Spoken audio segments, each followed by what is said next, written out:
definition. Having people live in their cars in your parking lot is not considered traditional ministry, although in other municipalities, when that has been challenged in the courts, it has been determined to be ministry. So, and I think that's part of the issue, Todd, about small houses. You know, I'm sort of a pain in the neck, and I say, let's build 10 of them and park them at the United Methodist Church, and the neighbors are going to complain. You know, so we were sort of talking about that, like maybe it would be better if we just put one in there, and they wouldn't notice. You know, one in the other parking lot.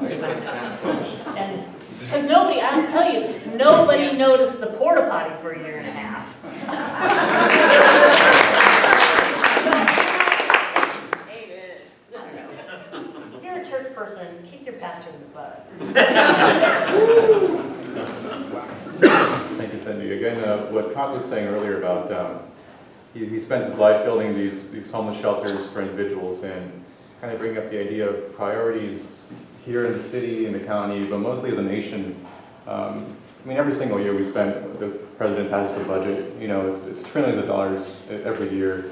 And there's this thing called discretionary spending, which $600 billion about goes directly to military, having a military that's 18 times larger than the next 18 countries combined. And they're our friends, they're our allies. So it's just kind of bringing a sense of priorities back to what really matters. They have a section for education, housing, and shelter, and that makes a sliver of the pie about 8% just for that. So when you were talking about, you know, corporate subsidies, you're talking about who's getting the money and doing all that sort. You know, you offer things as stimulus for people who are on the streets, and that money seemed like a waste, but you give trillions and billions of dollars of subsidies to corporate companies, and it's outrageous. You know, you mention homelessness and people go crazy, and you mention billions of dollars going into subsidies and no one raises an eye. So, I think you must be lying. Yeah. This affects a lot of families. Also, so this kind of follow-up question to Cindy is, again, hate to bring it back up here, but it says one of the subpopulations identified. Yeah. I just want to make one point obvious too. It's really funny that us as an economy, as a people, as a country, during the recession, the first hit, we passed that huge stimulus, which was absolutely needed, you know, to recover from the recession for these large corporations who essentially illegally laundered money through TARP and hedge funds. And that's just something to think about too. It's like, I think there's been a huge disintegration on a community level to actually get involved with our fellow people and help stop things like that. That's just something to think about too. But so this as mentioned before, aside from just single women who are affected by this, families are also affected. You know, some of the homeless are complete entire families, a husband, a wife, and 2 children. And so this next question is more so about what do you think, Cindy, from your perspective, is affecting these families? What's getting them there, and what's the problem with getting them in touch with the resources they need for help?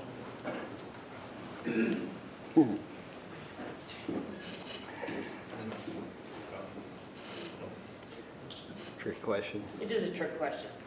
There's not enough help to be made.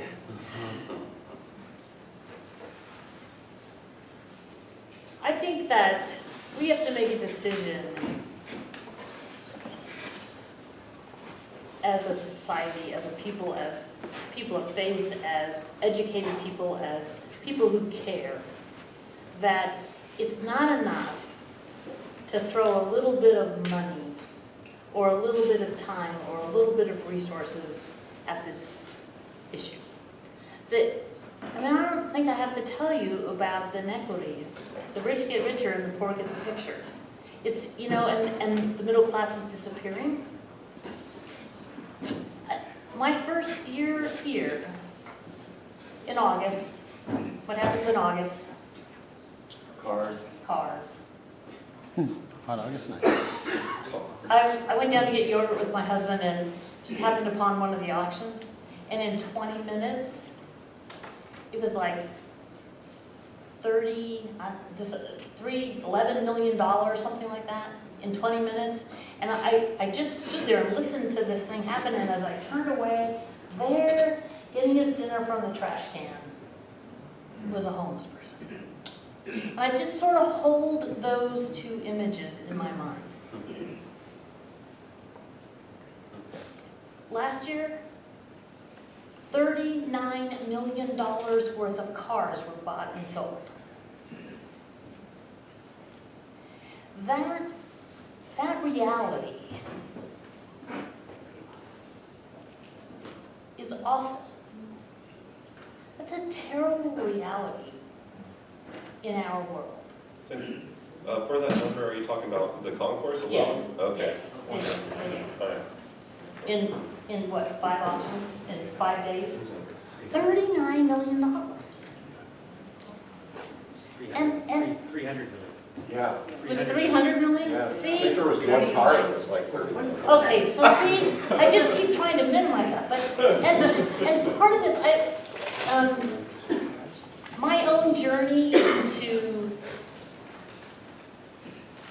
loving and caring for my homeless brothers and sisters has meant I had to like look deep into my own prejudices and my own biases, and I think we have to do that.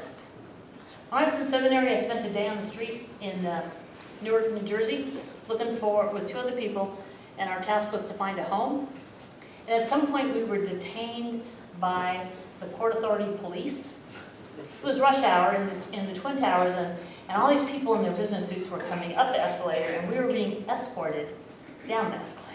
And I remember thinking to myself, as I looked at all these people who could have spit on us, I mean, they looked at us with utter disgust. I remember thinking, oh wait, I'm just like you. I'm just pretending to be this person. You know, and that somehow or another, we all need to have that experience where our sense of privilege is really taken away. And I think the best way to do that is really to befriend the people who live on the street. If you don't know any homeless people, then go meet some. Seriously.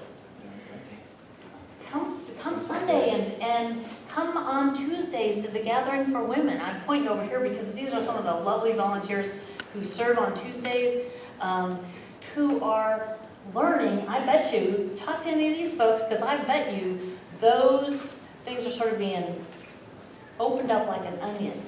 And our prejudices, our assumptions, our privilege, we really do have to get into that conversation and sort of stop saying, I'm middle class and so I know what's best for you, and instead say, what is it that I can do for you? The question you were asked sort of implies that there's something wrong with that people did something wrong to end up living outside, and it could happen to any of us. It could. You know, women end up often on the streets. There's somewhere between 175 and 200 women who sleep in their cars in Monterey every night. That's just wrong. And they hide, and they're very good at disguising, and they're very good at pretending with their friends that they're not homeless, more so than men. There's much less stigma for men to be homeless than for women to be. It's a huge, it begins to get at the stuff that we don't want to talk about in terms of our male and female roles and of many of those different things. But there are women who finally get tired of being somebody's punching bag, and the option is to pack up their children in a car and hope that he doesn't call the police and say, my wife stole the car.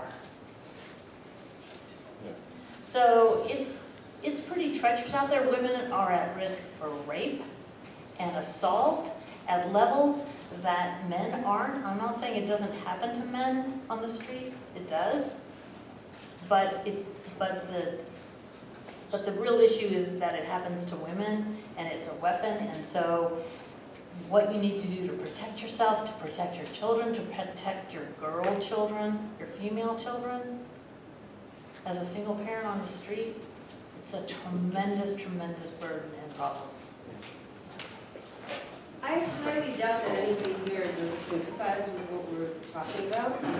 And I totally agree with you about the whole contrast between the concourse d'elegance and even just locals, you know, and then on top of it you have that. But I don't see anybody really, I mean, that money is where we have to be getting help from.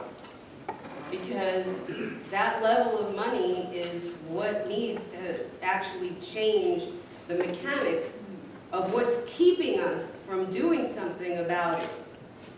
Because those people and the business owners and the locals that say not in my backyard are being, you know, they're the ones that want to have the council, they control the council's decisions as much as they can. And so you have, I think the people you have to change their mentality more are the people with the big bucks. Because the people with the big bucks, and this is on a national level also, but the people with the big bucks are the people that influence, the people that make the decisions that influence all of what we're talking about. Right. It's a hugely complex issue, and it's political, it's personal, it's crosses so many different levels of places for us to work, and there's a place for all of us to work. So find your place and get to work. And if you have affluent friends that you can change their mind, you know, sometimes it is just an unwillingness to allow other people to be bashed in your presence and spoken poorly of, and stereotypes to be perpetuated and repeated. You know, you can just say, it's not my experience. It's not my experience with the person who I sat down on a bench with today and talked to. I have a question. No, that's very true. I gotta hold the rest of the questions until the end of the panel discussion. I'm really sorry. But we got one more panelist that really wants to speak probably.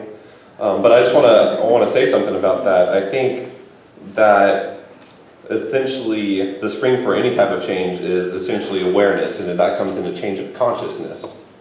So I think the day-to-day life, you know, a lot of people are just struggling themselves to get by, and they're working really hard, and they're just walking, they're driving to their jobs. They ignore everything in front of them really because they're taking care of themselves, and that directly correlates with the lack of awareness. And then they don't have the consciousness to actually say, okay, well, there's this problem, and you know, I have the ability to help, and I can talk to people about this, and we could actually get the affluent people to help too. And that directly correlates with the affluent people too.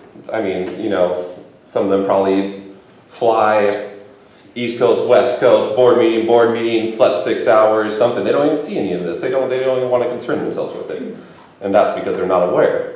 And that's what this is about. This is raising awareness. And then that, you assess the problem, and then you take action. And really, we need to be at more of a phase of taking action on a national, on a global scale, to be honest. But I just want to interject and say that real quick. I'm going to introduce Mr. Bajari now. So a question for Mr. Bajari. It's about nearly 6 out of 10 respondents reported a health condition such as drug and alcohol usage disorders, psychiatric or emotional conditions, or physical disabilities. Do those issues need to be addressed first and foremost, or do other issues contributing to homelessness take precedence?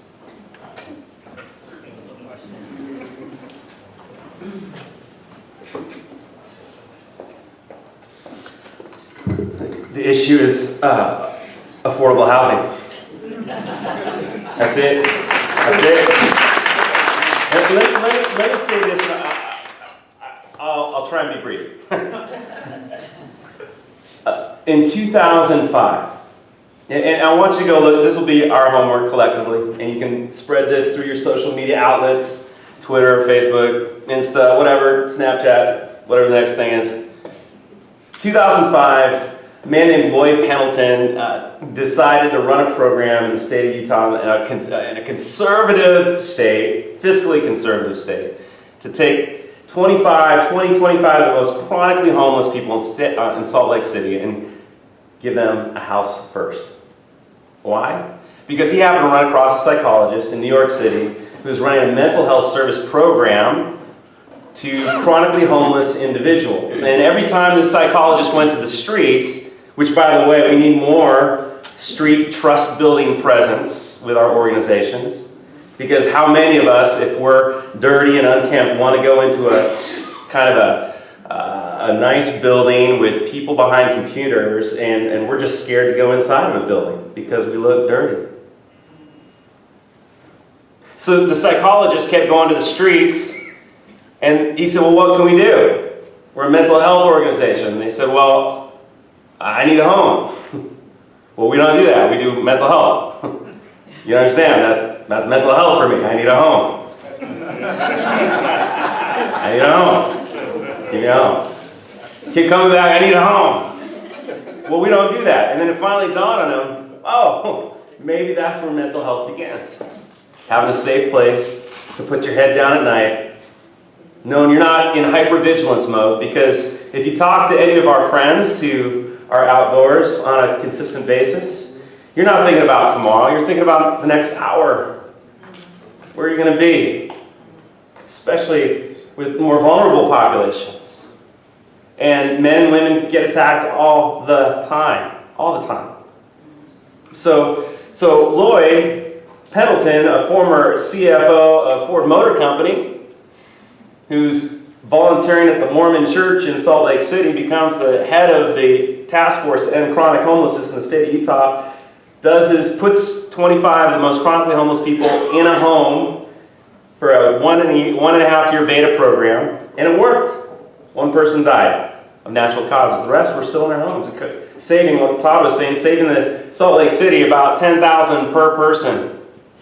And they instituted it statewide in 2005. In 2015, just last year, January, 91% of chronic homelessness was eliminated in the entire state of Utah. In 10 years. Come on, baby! So I know we're different. I know California has different laws. I know we're different. We have higher real estate realities here. Water issues out the wazoo. It's all a big, huge, crazy, convoluted. Yeah, somebody said it. I heard you. Well, yes, I'm not going to repeat it. A kind of storm with excrement in front. And so I think, yes, there are people who deal with mental health all the time. Who doesn't among us? We're all on a spectrum, are we not? Right? Who among us doesn't deal with some kind of addiction on some kind of spectrum? We're all there. So ultimately, I think it's about affordable housing in Monterey County, and ultimately it's up to the citizenry collaborating with not just the government and not blaming the government, but getting behind the government and saying we demand change, because sweeping homeless populations from city to city to city is not a solution. It isn't. And we're spending so much money. You know how much money does it take? I don't know how many people I've driven personally to the ER room. Who's paying that? My friends out in the streets, are they paying that? No, they're not. Who's paying that? We're paying that. Guess what Lloyd understood in Utah? He said, I realize it's going to cut down on the costs of the courts, the costs of the PD, the costs of ER visits, the costs of all the taxpayers. And he was right. So check out Jon Stewart's Daily Show, where they actually do a 5-minute clip with Lloyd Pendleton. It's hilarious. They got a reporter going out in the streets of Salt Lake City, interviewing the citizens. Hey, have you seen a homeless person? And all the citizens, no, I haven't seen any homeless person. Well, where are they? And they cut to Lloyd, and he says, well, we've given them homes. Yeah, and I get it, either we're a solution-focused community or we're a barrier-focused community, right? We can call all the barriers all the time and we just make excuses. I believe that we have more money, more creativity, more compassion hidden deep in our own chests, in our own places where we go, that if it's unleashed, we can change this. And Monterey Peninsula can be a model community. That's true. For the States. That's a good word. Brian, could you elaborate on kind of the scientific correlation with the psychological status of somebody that doesn't have a home? How that affects them? Well, yeah, I mean, I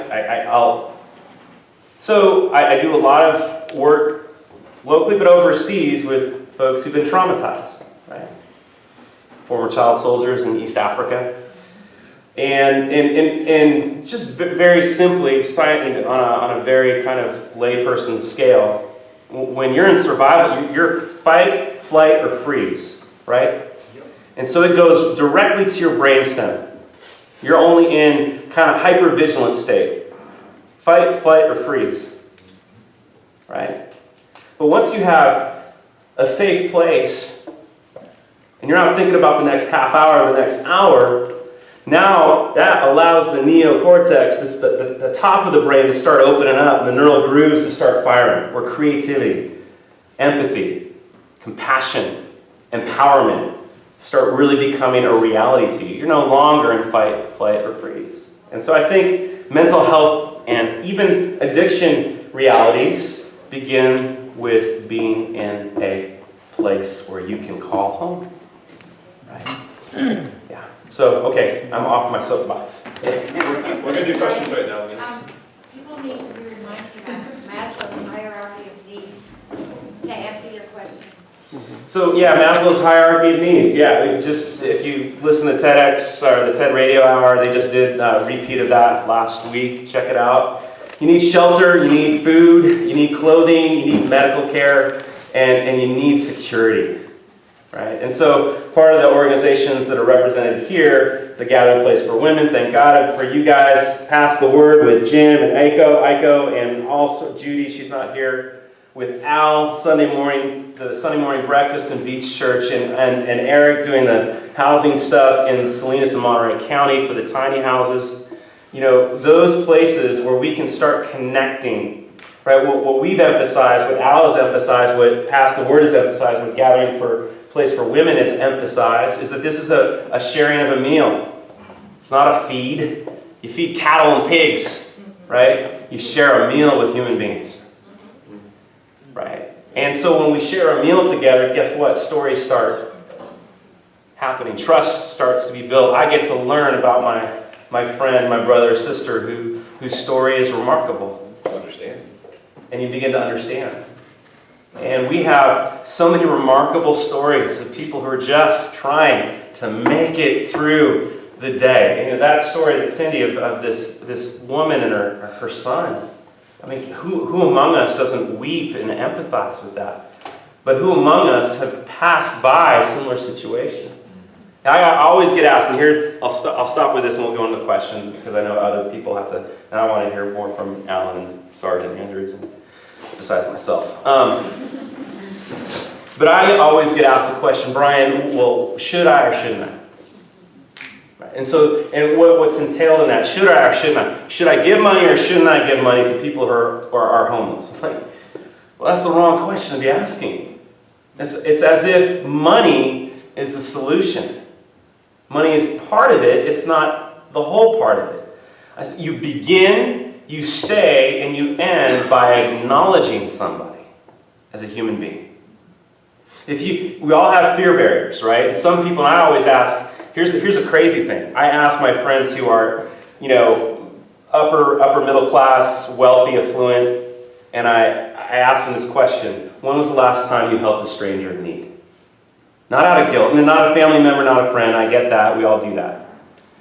And so many of them just can't even think of it. I ask my friends on the streets, when was the last time you helped a stranger in need? Oh, I just did that an hour ago. Right? So I tell my friends who have those fear barriers, right? Well, if I give them money, they might, booze or drugs, they might hit somebody with their money. Just eye contact. That eye contact's a simple start. And if you can already do the eye contact, maybe a smile. Maybe you can roll down your window when you're driving it up the corner and say, hey, how are you doing today? They're not going to bite your head off. They're human beings. Treat them as such. And I can't emphasize enough how often, it was said already, people get passed by hour after hour after hour, ignored. And then when somebody rolls down the window and says, hey, how are you doing today? Man, the feelings of I'm a human being come back to you again. So I'll stop there and then we'll go with question and answer. Thank you.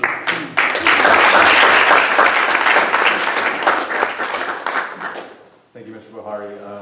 It's really all a hands-on deck kind of approach. You can't have someone say, we're not willing to help you, and someone else across the aisle saying we're not going to help you, and so on and so forth. And acknowledging someone as a person is the first step to doing just that. It removes the barrier of seeing someone else as just simply a problem or something that is of a nuisance. It's far more than that. And you can break that barrier. It's the first step to helping them out. So I think we passed some index cards out earlier today. If you have any questions that you might have come up with for the panelists, now's a good time to ask. And if not, yes. I have a question which includes my opinion, obviously, about a police officer whose name I didn't catch. And I'll pose it as a statement rather than a question because it's easier. There's plenty of land in all of these cities, Fort Ord and the outskirts, Monterey County.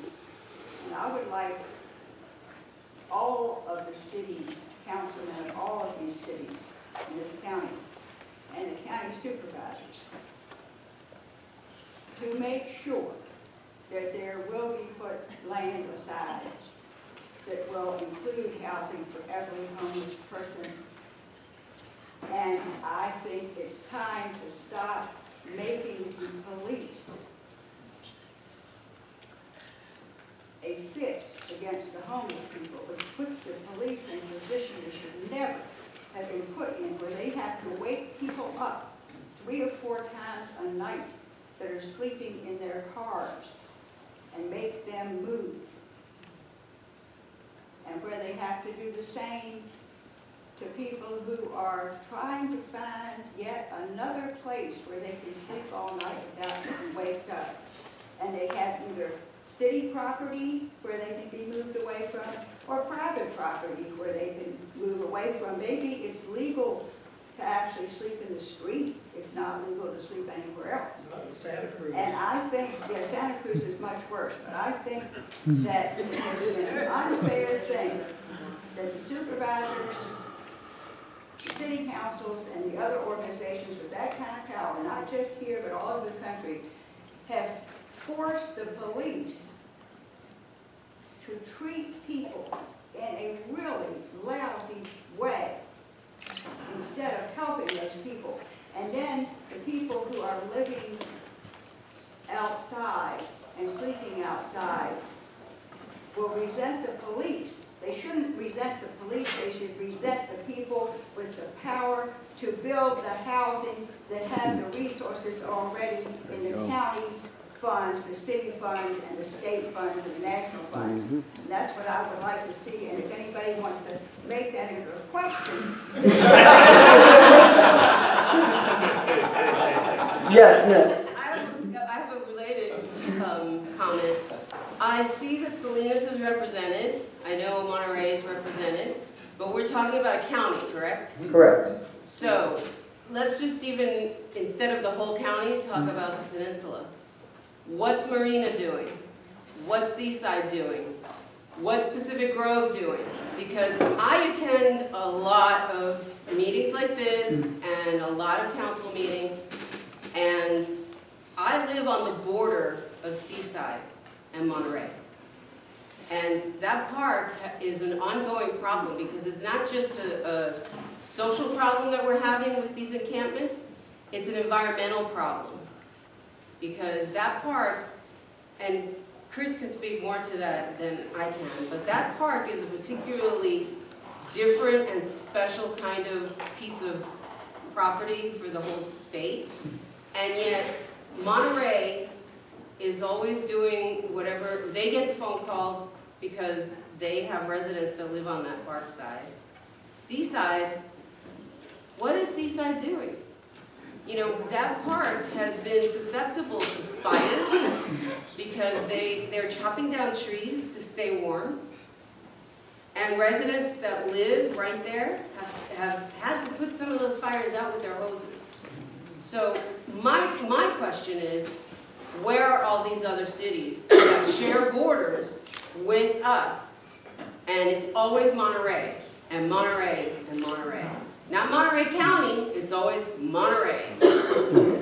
So, Esther, you raise a really good question. And the fact of the matter is, it's a regional problem. It is a regional problem. People move from, homeless persons move around through our community, and we have to solve the problem together.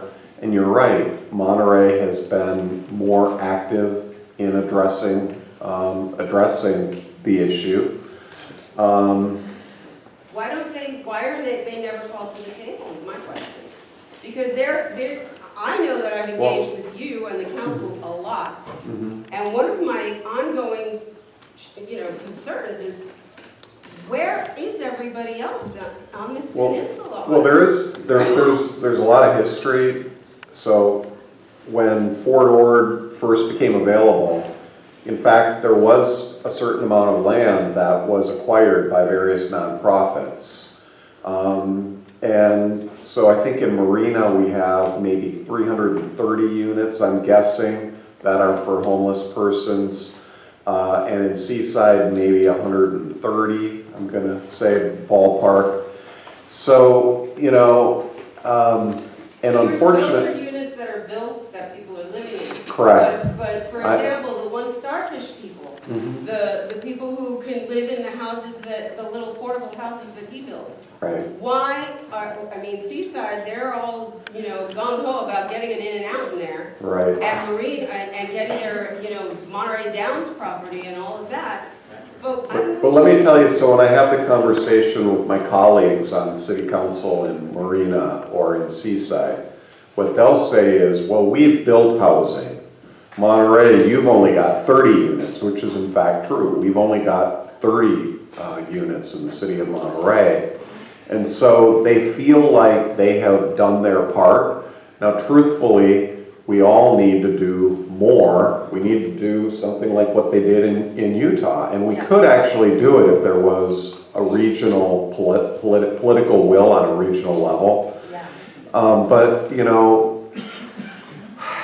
how do you do it? I've been trying for 4 years to try to get regional, buy-in to try to find a solution. And I think we've made progress. First of all, there's a lot more awareness than there was 4 years ago. And 4 years ago, frankly, the city of Monterey wasn't doing that much.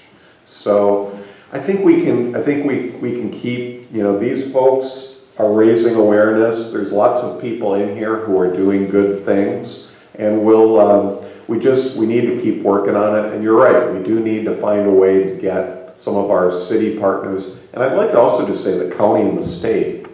So I think the example of Utah is telling. It wasn't one little city. And the problem, if one city does it, then they're going to end up with a lot more of a burden that maybe they can't quite manage. So I do believe we need state and possibly even federal, but definitely state and county. The county needs to do more. I think that they have a very big social service budget, and again, it comes down to priorities, and I think this maybe hasn't always been the biggest priority. The housing list is forever. At some point, I think our county supervisors say, wait a minute, why are people on a housing, people don't know that necessarily. You can be on a housing list, they don't even take your name anymore, I don't think. It's like 5 years long or more. So that's we should be holding our county supervisors accountable. This should be, we've got an election coming up here. This should be one of the biggest issues in the election. What are the county supervisors going to do in terms of putting resources to building more affordable housing? And yes, the cities also, and yes, the state.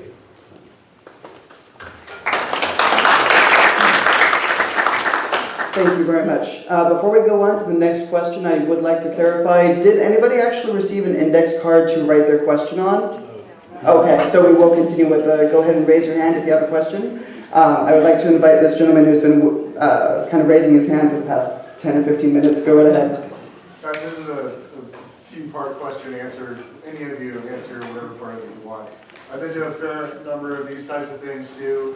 And first of all, thank you for doing it. It's great that you put it on. Although I would say that in almost every case, there's three kind of main parties that are missing from the table, the conversation, whatever you want to call it. One of them's the churches, present company accepted. There's a lot more clergy out there than one, and they never come to these things. And two, frankly, is the afflicted parties. I don't see any homeless people in your forum either. That never happens either. The actual people that were intended to help, they're never asked, in an asset-based kind of way.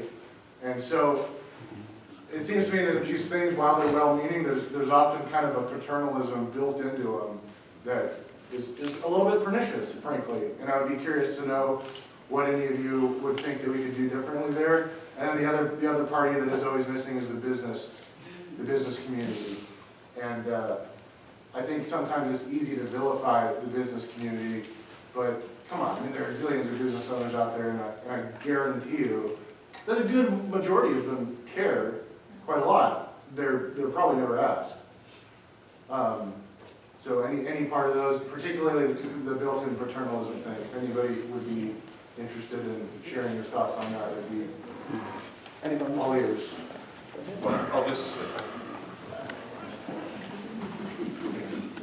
Just say that, I think it was 3 years ago, we organized the Homeless in Paradise, and then they had Homeless in Paradise Symposium, which is also here at MPC. We did specifically invite homeless persons. We did invite specifically the business community. And we also had a large contingent of folks from law enforcement and from government, mostly from the city of Monterey. So I think there is some validity to what you're saying, but not every group putting on a forum like this is maybe, it took a lot of work to get all of those parties in the room. I hope you didn't hear that as an insult. That's not at all what it's supposed to be. It's just not true. Actually, we did have we invited a student who's actually homeless to the event. She could not make it, unfortunately, to be part of the presentation here today. And also the person who gave the introduction earlier today, Mr. Rick Johnson, was the Business Association of Monterey director, so we considered asking him, and he could not make it, unfortunately. But we did have those parties in mind at the very beginning of the onset. Yes, sir. Just a couple observations might be helpful. One is the Community Foundation has organized a group of about 20 or 30 people of all the key leaders from across the county all together. They've been meeting for about 3 months, including the county, the cities, foundations, which are very interested in getting involved, by the way. On the funding side, it's got city managers, got police chief of Salinas, and they came together principally and first and foremost around Chinatown, because they had 250 people living on the streets there and had a major mess and a massive migration of homeless to Salinas from Monterey and so on. So that's their first focus, but their intent to get all the table is to get everyone with a model that they can actually apply across the county. And they're really having some success in Chinatown, although it's dispersing a lot of the homeless instead of taking care of them. A lot of them came back here. Instead of taking care of them, but mental health is a real issue. 90% of the people that are left in Chinatown have mental health addictions or both that they're having to deal with, and a lot of them don't want to be housed. They just simply refuse and don't want to. So you've got to, as everyone testified, you've got to find people at the right time in life when they're ready to be helped. And that's persistence, it's a long-term thing. So, but anyway, I'm encouraged by that. The other group I'm encouraged by there's a Monterey Bay Environmental Development Committee that's got some great resources, including CSUMB, the business community, et cetera, that is coming together around economic development in Monterey County, and their primary focus right now is around housing, which is good. The problem is affordable housing is not affordable. That's what we're talking about. Affordable housing is $350,000 a unit to build, and that doesn't help most of the people we're talking about. So, which is why Todd and others, when we're talking about small homes and apartments, things like that, it's got to be $50,000 homes, not $350,000 homes, where it's simply not going to work. So the housing issue is matching wages, by the way, to housing costs, because hospitality and ag, which are our two predominant industries in the community, make $12 an hour. They can't afford a $350,000 home. So unless we, again, get people stabilized, they can get their stuff in a place where they feel safe, it's not going to get robbed, etc. The other services almost become superfluous to that whole equation. So there's some good stuff happening. And then I'd like to add one more. The faith community in Salinas all came together about a month ago at the mayor's breakfast in Salinas, which was terrific. About 180, 200 people gathered, and a group of about 80 around just simply homelessness. They broke into little groups. I think there's movement, and I'd love to see the same on the Monterey side, of getting our faith community not only, and by the way, great model, I don't know how you believe in Jesus or not, and that's terrific if you do, but what he did was invite people to come, right? We have 80 people in this room. Let's grab someone to come and see. And the people that we're serving on the street, you know what, don't tell them to go, but bring them with you. So that you can start to gain some momentum and build some understanding, and the rich people we keep talking about, the affluent, you know what, we're all affluent. And we need to come and see and bring people with us to kind of gain the momentum behind the issue. And that's what's going to change the political process. It's not, it's not simple as Absolutely. Thank you very much. In the interest of time, for everybody who has their hands raised, please make sure that try to keep it relatively succinct so that we can ask questions of the panel and we can open up for discussion after the panel has ended. Thank you very much. Question? This one's primarily, I think, for Dr. Haffa and for Sergeant Andrews. My husband and I are military members, and so we are sort of transient in our own way. My policy at every place I move to is I try to leave it better than when I arrive. And I try to get involved in my community. But when you talk about getting involved with the city council and policy changes, I know I feel nervous about that because I don't know if I'll be seen as an interloper, as someone who doesn't know have a long vested interest in it. I mean, we have large populations here at La Mesa where we're all clustered together. We got MPS and DLI.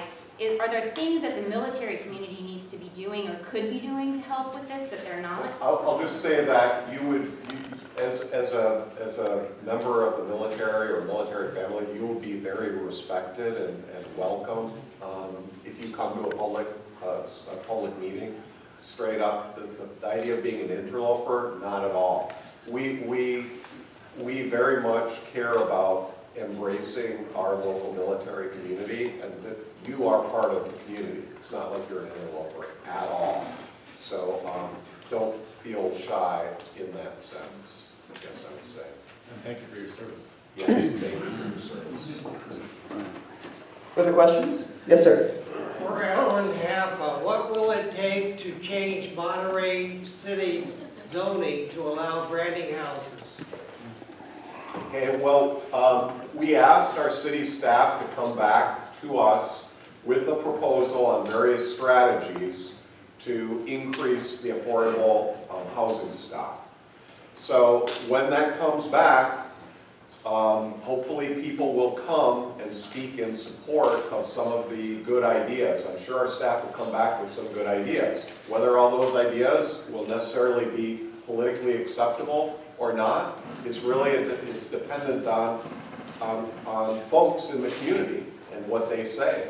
So that would be the number one thing that you could do is monitor that. When that recommendation is made, speak in favor of the ones that you support. I want to interject. So, the main focus of creating any type of sustainable change is what you're saying is getting involved on a regional level and getting them to take action. Now, I keep on hearing people kind of bring up old methods. old methods to get people homes, when in reality we have an insanely huge amount of new technology that makes everything cheaper. So rather than even building granny homes, I just saw a video on the internet, I think it was called a Banilli home. This thing is inflatable concrete. It is brought up 3 times faster than any home, and it costs $3,000, and it's like a full-size house. So I think rather than like granny houses kind of puts the issue directly on individuals in the community rather than the whole community coming together as a whole and creating one really solid project. So I would venture you guys to actually look at new possibilities, and then we all get active on a grand scale and go to the regional level. That's what I'm saying. We should have time for one more question after this, but I just received a written question that I would like to direct to the panel. First of all, is Salinas part of the Monterey Peninsula? I believe the answer to that is yes. But I believe that one of the concerns is that in Monterey, you have a community action team, or a community activity team, or something along those lines. And the question is there an officer or some sort of similar organization that represents Salinas in these issues as well? The second part of this question is the thoughts of the panel regarding the recent sweeps that have been occurring and continue to occur in Chinatown. Oh my God.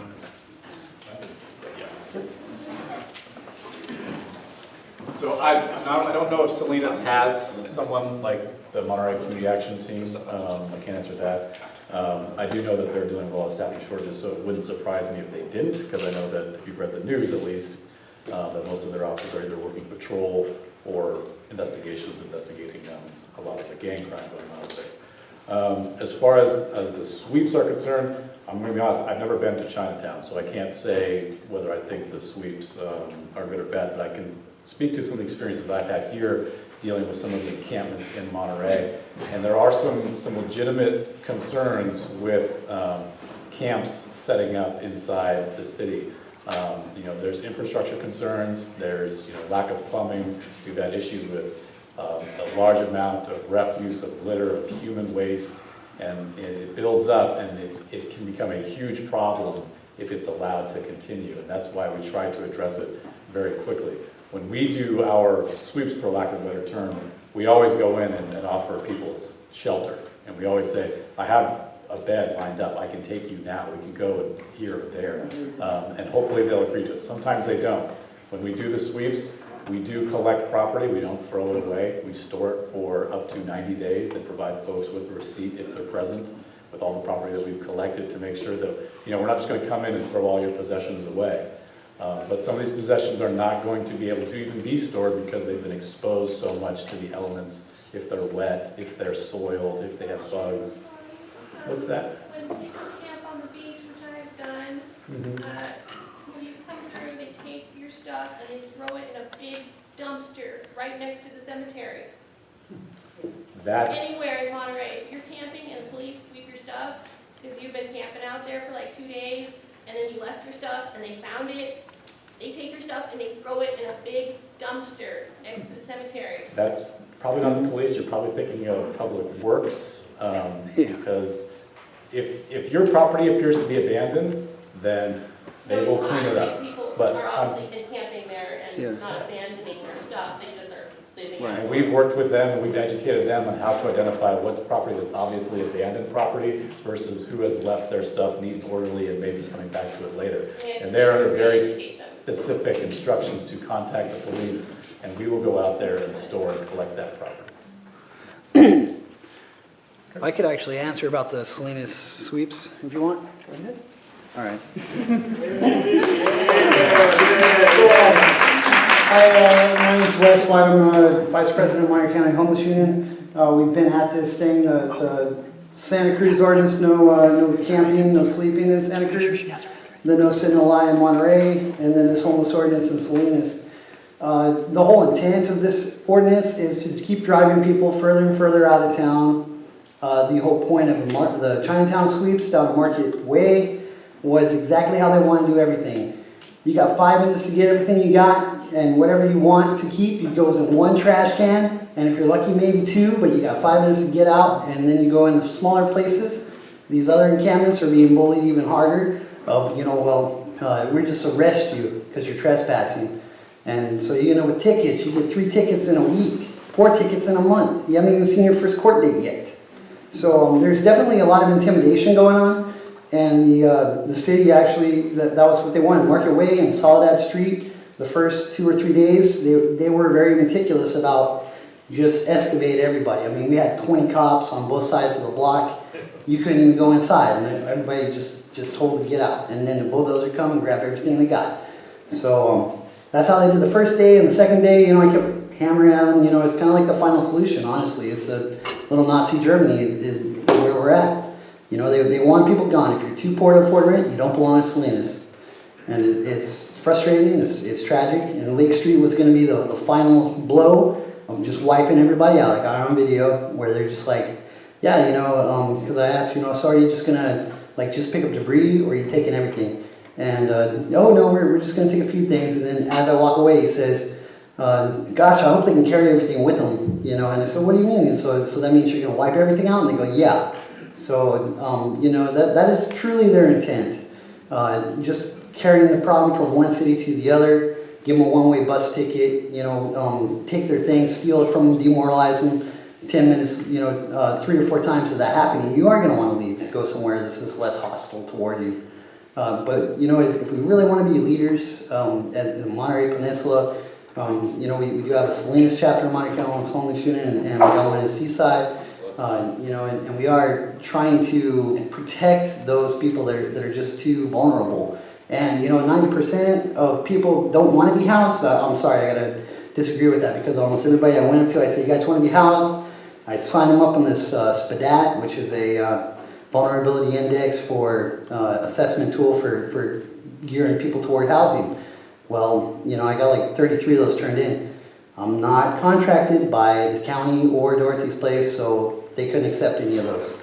But there's only one avenue. There's a HMIS database system that is supposed to gear people toward being housed, and that's part of the Salinas ordinance too. In their administrative procedure, they're actually supposed to connect people with services within 72 business hours, and that doesn't happen. But yet, because that doesn't happen, they're supposed to stop. They're not even supposed to go through with evicting anybody. If you ain't got nowhere else for people to go, at least stop hurting and harassing where they're at. You're putting people in worse harm's way by doing this.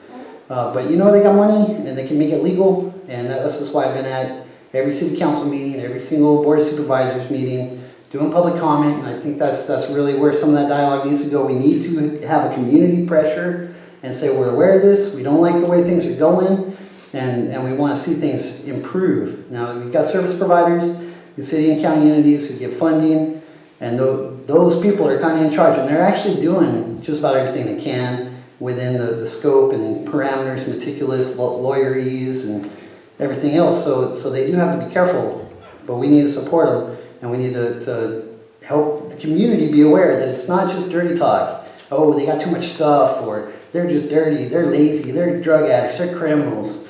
None of that stuff matters. The whole point is they're too poor to afford rent, and people are jealous that they're there and they're not paying their fair share. And I had to do everything myself, so how come they can't do it too? Thank you very much. You should be putting all the blame on the police departments. I never did. Well, I'm just saying, you're saying they're the ones that came in and took the stuff and dumped it. Wait, so I'm more upset with... Excuse me, ladies and gentlemen, I do apologize, but in the interest of saving time for that last question I promised you all, I would like to keep this moving. Thank you very much. If I could see hands raised up, thank you. Yes, you in the back, miss? Yes, I want to address that.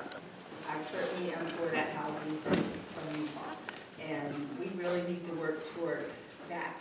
But mainly I wanted to say that we are at the City Hall in Salinas camping out for 90 days, and a group of us are here. He just talked, he's one of us. But we are camping out because they said they would house 200 people in 90 days. So we're making a statement saying, okay, well, we want to pull these people together and really get our hands dirty and deal with them. Okay, so as far as people not wanting housing, even the people that have problems, they want housing. There's about 20 people that stay the night there now. At the Salinas, more than 20 people, and they want housing. Okay, the people out there on the streets don't know where people are coming from when 20, 30, and 40 people ask them, do you want a house? And they don't never put them in a house. And no one never, you know, housing is very expensive out here. And so no one never is putting them in a place, but they're asking them, do they want a place? That they may not know how to receive housing or how to go about it, but these people want housing. Majority of the people out there in the community, majority of the people that we work with directly, we get our hands dirty, we go around to all the camps in Salinas, all the places in Salinas where people are being, you know, swept and where they're kicked to curb, and we try to offer assistance. We try to help, try to get tents to them, try to get sleeping bags to them. We're not a part of the homeless union that we're building in Monterey County, and I'm working on the Peninsula side. But I've worked on both sides, but my thing is there's people out there, they really need housing, they really want housing, they're not here to turn it down. Give them housing first. When you give them housing first, then tell me they don't want the housing. Totally. And then that would be appropriate.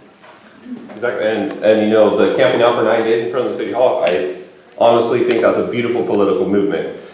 But I think we all kind of need to tread on a softer side. Let me explain. So this is obviously a touchy subject. People's blood might get boiled. You're going to get emotionally charged. But I think we could all kind of learn from the prime example of Martin Luther King Jr. He didn't act out rashly. He didn't commit any violence or anything. He kept his cool during the whole civil engagement at that point, and that's what we need to do too. Even if it is really stressful and we might kind of be filled with hate or anger during a situation, seeing people get treated as animals, essentially. But I gotta conclude this. I'm sorry, ladies and gentlemen. But now I'm gonna ask Lauren and Maury to step up, and we just want to thank our panel members for taking time out of their day.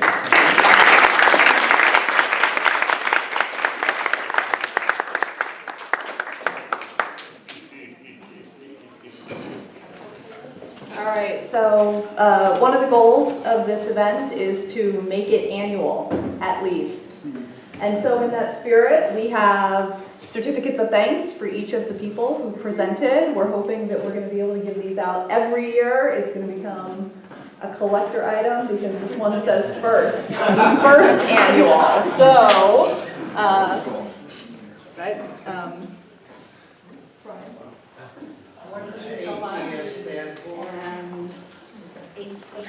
Alpha Gamma Sigma. Alpha Gamma Sigma. Yeah. Alpha Gamma Sigma.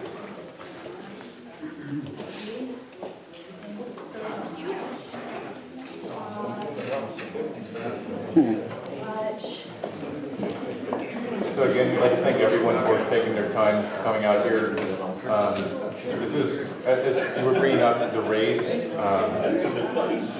this is an issue that literally when you talk about the raids and the sweeping of people, it's literally a problem that's not, you don't push them somewhere else and the problem goes away. This is literally what our seminar is dedicated to, is to show that literally, out of sight does not mean out of mind. Just because they're not there doesn't mean there's a problem going on.